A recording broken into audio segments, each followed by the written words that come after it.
Hello, it's Mr. Jewell from Pace again with another video story, this time about harvest. Have you ever been in a barn? By a barn I mean a big building on a farm that's used for storing things, especially hay and straw and maybe animals too. At harvest time, many farmers hope that they will be able to fill their barns to the brim with big towers of hay bales that look like gigantic games of Jenga. When my children were very small, we once went to visit Farmer Palmer's, the children's activity farm not all that far from here. It was a long time ago, so I can't remember all that much about it, although I do recall going on a very bumpy tractor ride and also watching as my girls held and fed some baby lambs.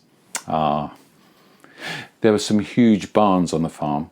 One had lots of hay bales inside, which had been set out in such a way that the children and grown-ups could climb on them. It was great fun, although you did end up with bits of hay and straw in your hair, in your clothes and in your shoes, which was a bit itchy.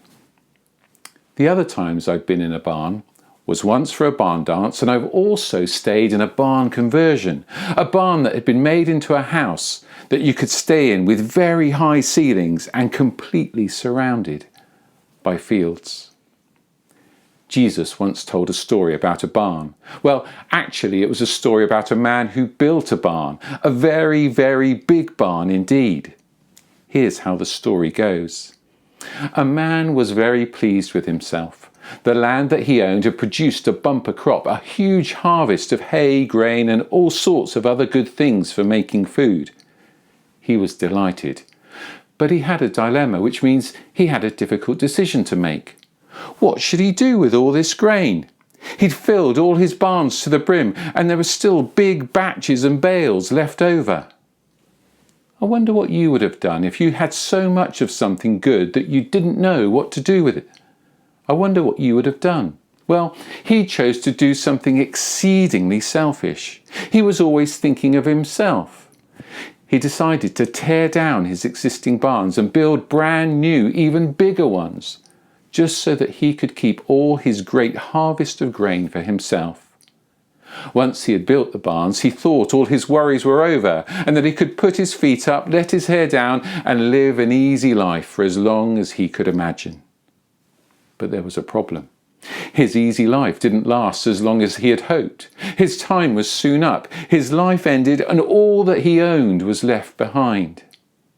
Jesus told this story to make one simple point. Don't be selfish. Don't keep things for yourself. Don't live to get rich.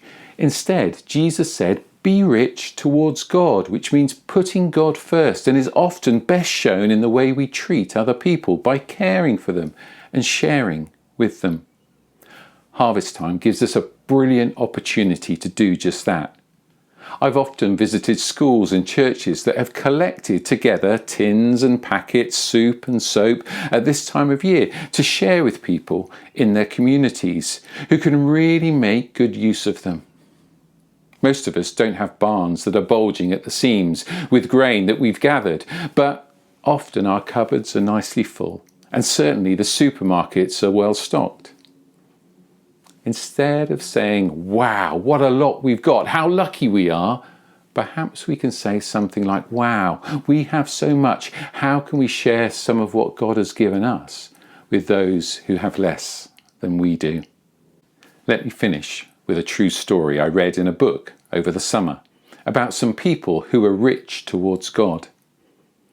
A husband and wife called John and Rosemary became very rich because their business was so successful. They were Christians and had read what the Bible said about being rich towards God, and so wanted to do something to help others with their money. They heard about a Christian charity called MAF, who do something very special. MAF own a fleet of small to medium-sized aeroplanes, and they fly to some of the remotest places in the world to take medical supplies, food, Bibles, and people to wherever they need to be. John and Rosemary thought this work was so brilliant and so important they wanted to help. So they used a large amount of their money to buy a plane to give to the charity, and they named the aeroplane after their grandson, Joshua. They didn't keep what they were given for themselves. They gave it away to help other people. And the lives of those people are improved in an amazing way. Now, you and I won't be able to buy a plane, but we can do something small, significant, but very special for people closer to home. As we thank God for all He has given us this harvest, how can we reflect what He has done by giving to others? I'm going to finish with a prayer. Please join with me, or just sit quietly if you'd prefer. Dear God, thank you for all the good things we've been given. Help us not only to be thankful for what we have, but also to be generous by giving some of what we have to help others. Amen.